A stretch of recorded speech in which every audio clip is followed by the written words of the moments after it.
également salué la détermination avec laquelle le président Alassane Ouattara, en tant que président en exercice de la CEDEAO, gère la crise au Mali et en Guinée-Bissau. Avant de déclarer ouverts les travaux, le président Alassane Ouattara a indiqué que si au Mali, les choses semblent aller au mieux avec la mise en place du gouvernement intérimaire, en Guinée-Bissau, la transition de 2 ans décidée par la junte est inacceptable, d'où la nécessité pour la CEDEAO de prendre ses responsabilités pour restituer l'ordre constitutionnel. La nouvelle situation de crise politique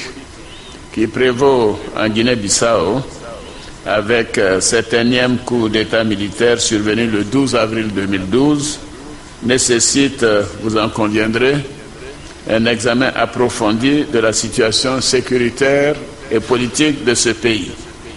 En effet, alors que la junte s'était engagée à respecter l'ordre constitutionnel, nous avons appris avec étonnement la mise en place d'un Conseil national de transition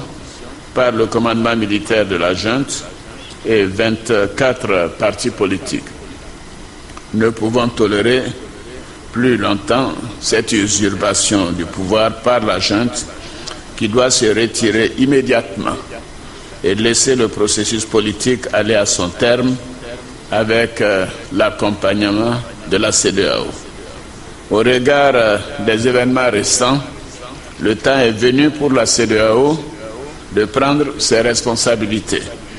Elle devra assurer le leadership du processus de transition politique confisqué par la junte militaire et créer les conditions d'une mise en œuvre efficace de la réforme du secteur de la sécurité avec l'appui de l'ensemble des partenaires impliqués. Il nous faudra également prendre des mesures qui s'imposent sur la base de la présentation que nous fera le médiateur désigné dans la crise bissau-guinéenne, le président Alpha Condé, du rapport du président de la commission de la CEDEAO sur la Guinée-Bissau et des conclusions de la mission à Luanda conduite par le président du Conseil des ministres de la CEDEAO. Pour cela, il nous faudra mettre rapidement en place un dispositif transitionnel conforme à la constitution bissau-guinéenne en vue d'assurer dans les meilleurs délais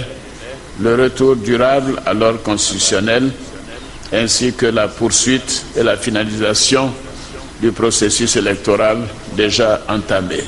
À noter que la particularité de ce sommet, c'est la manifestation de la solidarité africaine envers le Mali, le Niger et le Burkina Faso. Une solidarité qui se traduit par la remise d'un chèque d'environ 2 milliards de francs CFA répartis entre ces 3 pays pour faire face aux problèmes humanitaires.